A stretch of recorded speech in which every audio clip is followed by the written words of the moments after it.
Bonjour, je suis Julie et vous écoutez Métapétas, un podcast de bavardage entre copines où on veut juste parler de ce qui pose problème dans la vie de tous les jours quand on est une femme, avec une sexualité plus libre que ce qui est généralement attendu, une apparence ou un comportement qui diffère des normes. Bref, ces femmes qu'on traite généralement de pétasses, de salopes ou encore de filles faciles ont décidé de prendre la parole pour opérer un retournement du stigmate et se faire entendre. Oreilles sensibles, ne prenez pas tout ce qu'on dit pour des paroles d'évangile.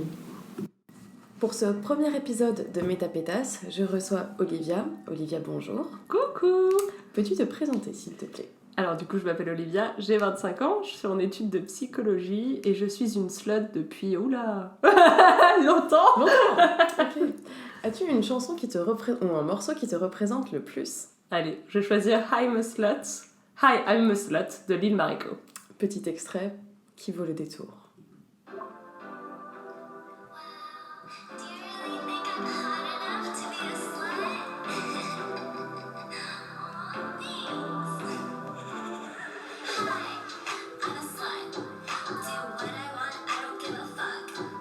Voilà, donc je pense que nous avons pu cerner le personnage.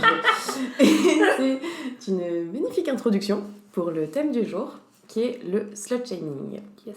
Qu'est-ce que c'est? Alors, qu'est-ce que ça t'évoque pour toi, le mot slut-shaming?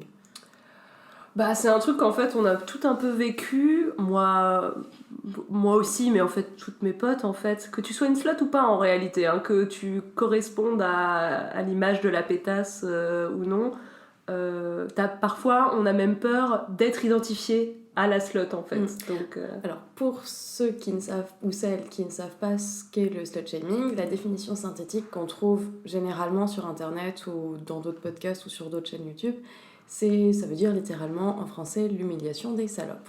En gros, on va juger et insulter des personnes, surtout des femmes, la plupart du temps des femmes en fait, avec un comportement sexuel perçu comme trop ouvert ou des mœurs trop libres. Et on les traite aussi de filles faciles, de suceuses, de pétasses, de salopes, enfin bref, tous ces jolis petits sobriquets. La foire à la saucisse quoi. Voilà. C'est ça.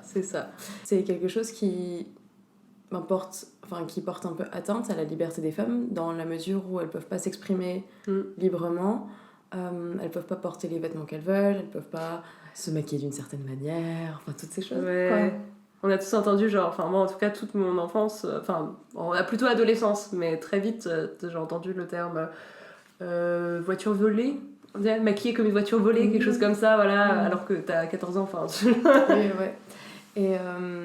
Et aussi, ça veut dire que en tant que femme, t'as pas le droit de faire ce que tu veux avec ton corps. Il est toujours vu sous le prisme d'un regard masculin protecteur et patriarcal, où en fait le slut-shaming c'est bien plus que de l'humiliation.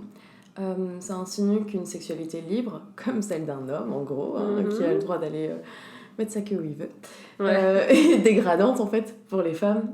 En plus, voilà, on va y revenir tout à l'heure, mais la partie négative du fuckboy ou du playboy est tellement plus faible que celle de l'insulte salope ou pétasse.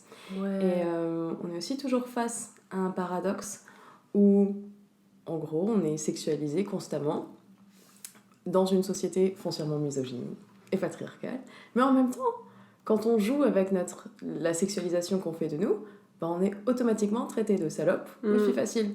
Donc c'est vraiment paradoxal et on sait pas trop quoi faire au final. Oui, parce que t'es une salope même quand tu essayes de pas l'être, c'est fatigant quoi, genre. Ouais. Pour résumer la situation dans laquelle nous nous trouvons, c'est que on doit soit se comporter comme une vierge immaculée, soit comme une maman bien avisée, mais pas une pute. Surtout pas. Et alors ça, ces trois images, ces trois grands modèles féminins, ils sont bien expliqués.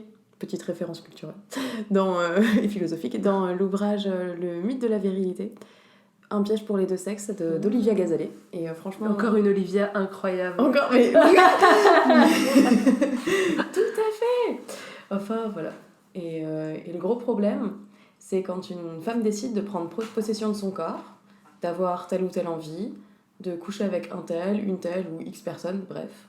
En fait, on n'a pas le droit d'être sujet ni actif dans le choix de notre propre sexualité. Et on est entériné dans une passivité et une soumission à un modèle arriéré, patriarcal et oppressant. Ouais, et moi j'irais, c'est là que je voulais en venir, c'est-à-dire que parfois t'as même pas besoin d'avoir une sexualité complètement débridée, ou même une sexualité normale, enfin je sais pas ce qu'on appelle normale, mais voilà quoi. Parfois t'as juste, genre moi je le vois, parfois on a juste peur d'être identifié à la slut, tu vois, à la pétasse, à la personne qui va trop coucher, même si tu couches pas du tout, tu vois, genre voilà, donc t'es super bloqué, parce qu'effectivement... que tu fasses tout ce qu'il faille faire ou que tu fasses que de la merde, enfin que de la merde entre guillemets, voilà, bah tu te fais niquer quoi. Oui. Merde. Oui, mais pas dans le sens. Oui, pas dans le bon sens en plus. Voilà. Ouais. Et mais là, le problème, c'est que enfin, c'est même pas un problème, genre c'est une injustice criante, c'est que pour les hommes, Ouais. en fait, on leur dit rien. Enfin, c'est normal. Pour eux d'aller voir ailleurs, enfin s'ils font des orgies tous les week-ends, on leur dira presque rien. C'est limite en fait, ça les complimente, ça les flatte, ça rajoute de la valeur si un homme couche énormément, donc il a des connaissances sexuelles, donc il baise mieux, donc tu vois, je veux dire, ça, c'est un plus quoi pour lui en fait. Oui, c'est valorisant et ça renforce, on va dire, l'image du mâle alpha dominant. Ça. Et quand on préparait l'épisode, petite anecdote très drôle. Ok. C'est une anecdote où t'es dedans. Hein. Ah ouais. Mais oui. Je suis pas au courant. En fait, quand on préparait l'épisode, on disait qu'il n'y avait pas d'équivalent masculin à la pétasse, salope ou à la fille facile. Et Olivia, avec son cappuccino et son cookie, me sort avec beaucoup d'innocence et de candeur que il n'y a pas d'équivalent masculin, mais il faut être créatif, tu vois, genre sac à sperme. Et moi, ça m'a fait beaucoup rire. Parce que c'est très imagé en fait. Mais c'est ça, c'est que faut que ça soit sale et tu vois que ça les flatte pas, tu vois, genre voilà. C'est vrai. Parce que Casanova, tu vois, c'est un petit côté mystérieux. Don Juan aussi, c'est un personnage romanesque du tout. Non. Alors que Don Juan est un connard en plus, oui. Genre vraiment du bout de bout en bout. Mais quand on dit que quelqu'un est un Don Juan, c'est un charmeur, c'est un séducteur. Et puis même, il y a plein d'exemples dans la littérature où les filles qui décident d'être libres dans leurs relations amoureuses et sexuelles, on sait jamais, dans la littérature, on sait pas s'ils couchent les gens. Non, en général, c'est pas écrit. Ils le disent pas directement, tu vois, dans les... Par exemple, la curée de Zola ou Emma dans Madame Bovary, en fait, c'est des femmes qui décident un peu de sortir des normes. Ouais. Et elles ont toutes les deux, enfin, dans la curée de Zola, c'est Renée, elle a un destin tragique, elle meurt malade. Ouais. Madame Bovary aussi. Et en fait, les gars qui se comportent comme des gars, donc qui vont voir à droite, à gauche. Par exemple, Julien Sorel dans Le Rouge et le Noir, il lui arrive rien. Le gars, tout lui réussit presque. Il se fait couper la tête quand même. Non, il se fait tirer dessus à l'église, non? C'est sûr qu'elle ramène pas la tête sanglante, parce que c'est vrai, c'est ce que je me souvenais du Rouge et le Noir. À la fin, il y a sa girlfriend, une de ses girlfriends qui a la mais tête. Mais c'est un modèle pour beaucoup de garçons, en fait. Enfin, au 19e siècle, c'était un modèle. Ouais. Parce que c'était pour moi, le pire et qui me dégoûte le plus, parce que genre là tu as réactivé des connaissances de culture que je pensais avoir oubliées, c'est, tu sais, celui de... Et voilà, c'est super, j'ai plus le nom. Franchement, c'est Balzac, je crois. Ouais. Putain, j'ai oublié. Ah oui, ils ont écrit plein de choses, hein, ces gens-là. C'est un gars qui va coucher avec une nana un peu vieille et un peu riche, un peu comme Le Rouge et le Noir, et qui va ensuite épouser la fille de cette nana. Et c'est vraiment quelqu'un de sale et un connard jusqu'au bout. Et c'est tellement un connard qu'à la fin, tu sais même qu'il va terminer en politique. Enfin, je veux dire, voilà. Mais il est un peu, genre, on sent que c'est une satire, tu vois, du personnage. Mais d'un autre côté, il réussit quand même, tu vois ce que je veux dire? Le connard. Ça lui réussit, quoi. Ouais. Ok, non, mais j'ai pas lu ce livre. Du coup, je vais faire mes recherches. Belle amie. Ah, mais oui. Voilà, Belle amie. Beau connard. Là, pour le coup... Belle amie, c'est Maupassant. Ouais, voilà, pardon. On va demander à Google. Guy de Maupassant. On change de podcast. Maintenant, on fait de la littérature. C'était quoi? C'est Bienvenue sur Apostrophe. Transcription bonsoir. La grande librairie.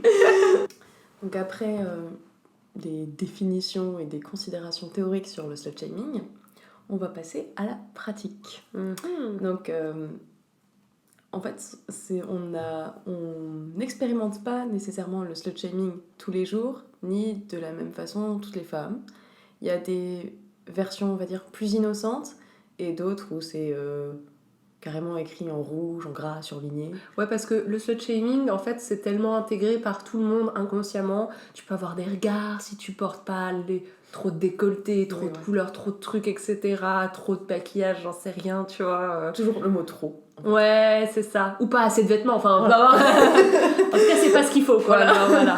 Et tout de la jalousie aussi. Ça se sent, tu vois, c'est une pression un peu sociale, toujours un peu là, quoi. Voilà. Et alors, parmi les exemples, moi j'en ai un qui m'a marqué quand j'étais au collège. C'était les règles sur le port de la jupe imposées aux jeunes filles. Alors, les garçons pouvaient porter des shorts aussi courts qu'ils voulaient. Hein, ouais, évidemment. Ils pouvaient aussi faire du sport torse nu. Hein, ah bah oui, parce oui, que voilà. frise aux tits, mais que pour les gars.